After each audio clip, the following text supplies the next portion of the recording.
तो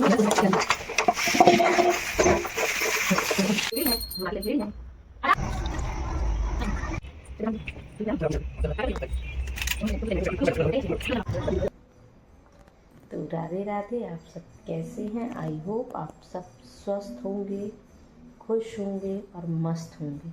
और खुश रहना लाइफ के लिए बहुत ज़रूरी है।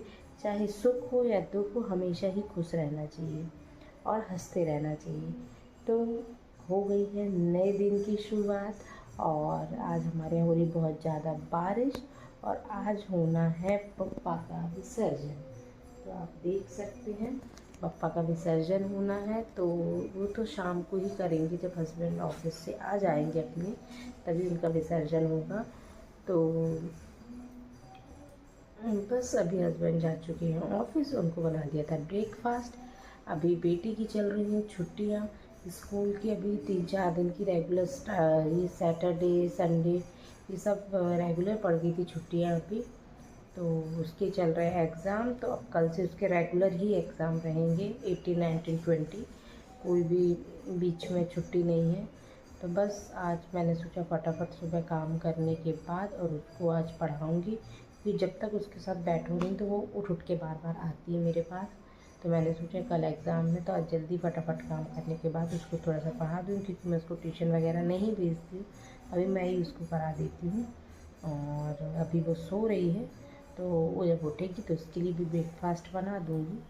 और अभी मैं पी रही थी चाय, क्योंकि मुझको चाय पीना इसलिए ज़रूरी है, क्योंकि नहीं तो मेरा एनर्जी लेवल लो लो लगता रहेगा जब तक मैं चाय नहीं पीऊँगी।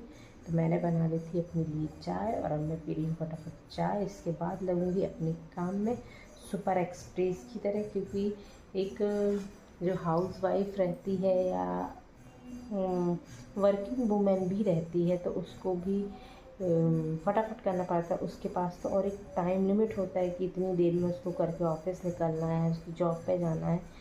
तो और हम हाउस वाइफ तो ऐसा है कि फिर भी थोड़ा सा अपना काम अपने अनुसार थोड़ा सा डिले भी हो जाएगा तो इतनी प्रॉब्लम नहीं होती, पर वर्किंग वूमेन को बहुत प्रॉब्लम इन चीज़ों में होती है। तो यही हमारी है लाइफ स्टाइल हर लेडीज़ की, जो वह जॉब करता है या जो हाउस वाइफ है, सारे लोगों की यही कहानी है।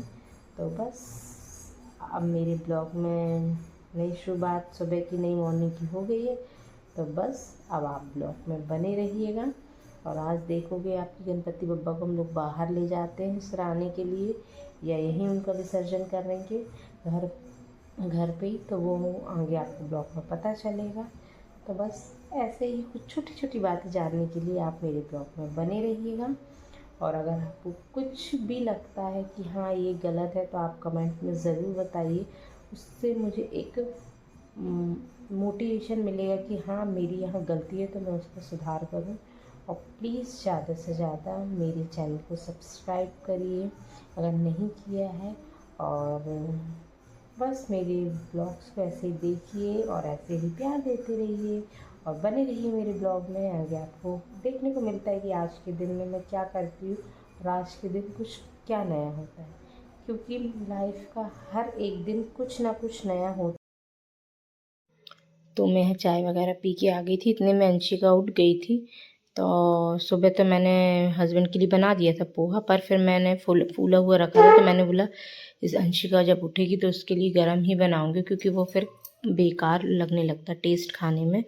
तो मैं जब चाय पी के फ्री हुई तो इतनी में अंशिका उठ गई, तो मैंने फटाफट फिर अंशिका के लिए पोहा रेडी कर दिया था। सारी तैयारी तो थी, तो ये आ गया था उसका नाश्ता, क्योंकि वो ऐसे तो चाय नहीं पीती, पर पोहा वगैरह जो बनता है तो उसको चाय चाहिए रहती, क्योंकि उसका पोहा फेवरेट है। तो चाय तो उसको चाहिए रहेगी पोहा के साथ। तो फिर मैंने बना दी थी और फिर मैंने बोला फटाफट खाओ तुम।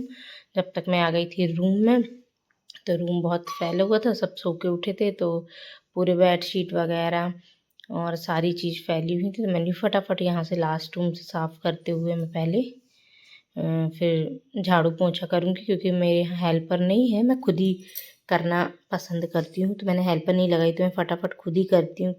और मेरे यही काम में पूरा दिन निकल जाता है, क्योंकि सफाई करने में भी घर में 1 से 1.5 घंटा तो लग ही जाता है, क्योंकि थोड़ा हर रूम की सफाई करना, हॉल की सफाई करना, और जब मेरा मुझे बेडशीट सिर्फ टाइट, जब मैं बेडशीट मुझे ऐसे जो सिलवटें रहती मुझे बिल्कुल नहीं पसंद आती, तो मैं अपने जो भी बेड जहाँ लगे तो मैं उनकी बेडशीट मेरी बिल्कुल टाइट होना चाहिए। तो बल्कि मैं साइड में चारों तरफ से नॉट लगा देती हूँ कि जिससे निकलती नहीं है, बहुत कम ही निकलती है।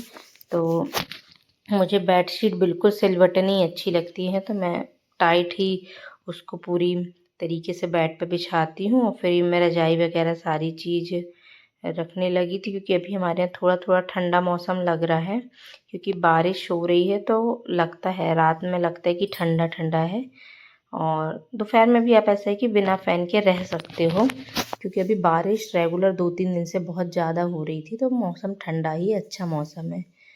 तो फिर यही काम था, मैंने सोचा बेडशीट वगैरह बनाऊँ, फिर इसके बाद झाड़ू पोछा होगा।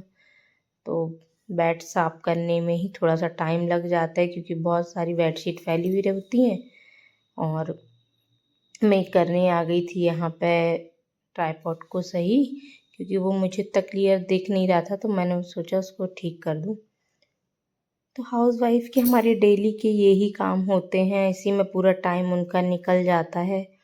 पर इन कामों की कोई भी ऐसा है कि गिनती नहीं होती, इन कामों की कोई वैल्यू नहीं होती, क्योंकि ये तो घर के काम है, और ये सब हमारे खुद के काम क्या है कि इनकी वैल्यू उतनी होती नहीं है। लोग बोलते घर पे रहती हो तो करती क्या हो, तो भैया घर पे जब रहते हैं, जब आप आते हो किसी की भी फैमिली में, जब कोई बाहर जाता है जब लौटता है, तो उसको घर क्लीन मिलता है, तो एटलीस्ट बाई जिसके यहाँ मेड है, हेल्पर है, तो वो तो चलो वो आके करती है, और जिनके यहाँ नहीं है तो उनकी तो वाइफ्स ही करती होंगी। तो बस मैं यहाँ आ गई थी, मैंने सोचा झाड़ू भी फटाफट लगा लेती हूँ। और हम लोगों के हेयर फॉल बहुत ज़्यादा हो रहे, तो हर रूम में बस हम लोग हेयर से बहुत ज़्यादा परेशान हैं, हर जगह बस हेयर बहुत झाड़ू तक करने में बहुत दिक्कत होती है।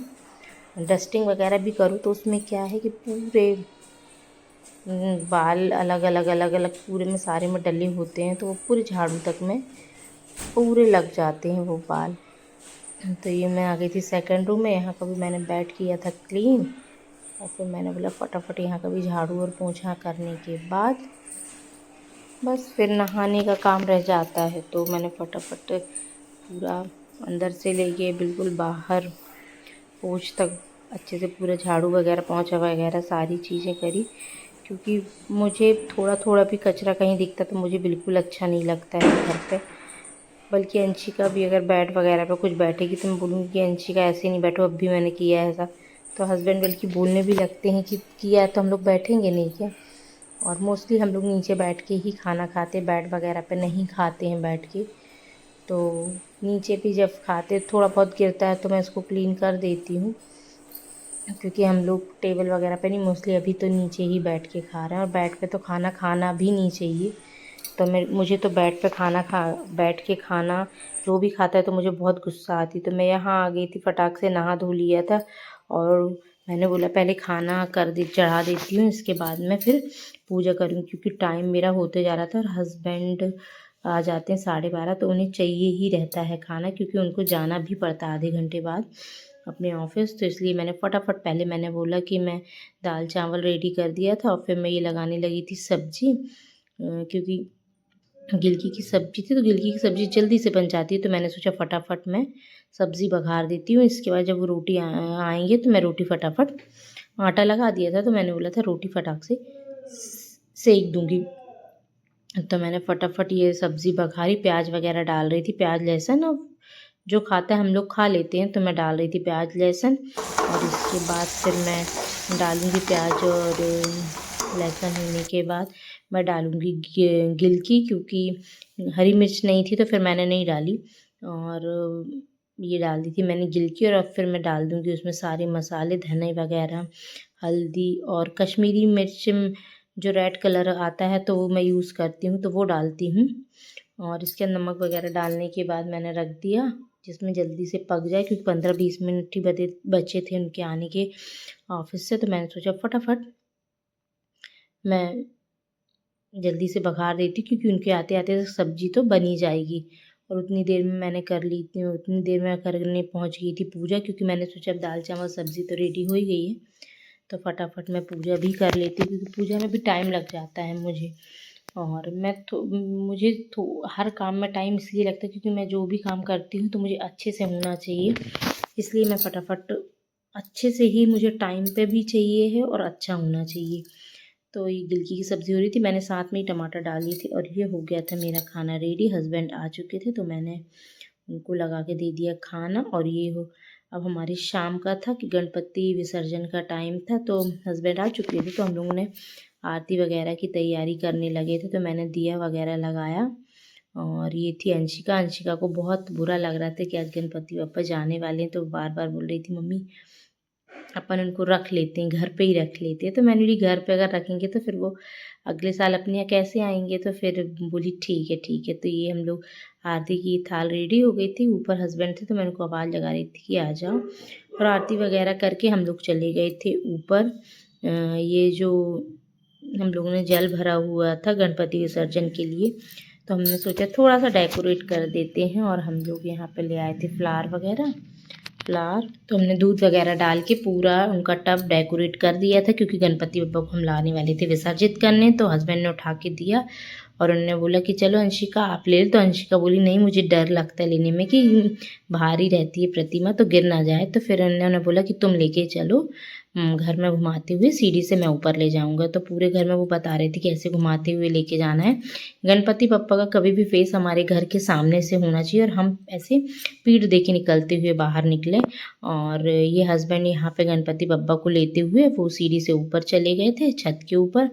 और वहाँ पे उन्होंने पूजा वगैरह वो फिर से करने लगे थे। बोले एक बार फिर से दीपक जला देते हैं, धूप जला देते हैं, तिलक कर देते हैं उनका, क्योंकि जब हम नदी में जाते थे, नदी के पास विसर्जित करने, तब भी वहाँ करते थे। तो उन्होंने बोला कि यहाँ पे भी कर देते हैं। तो मैंने बोला ठीक है।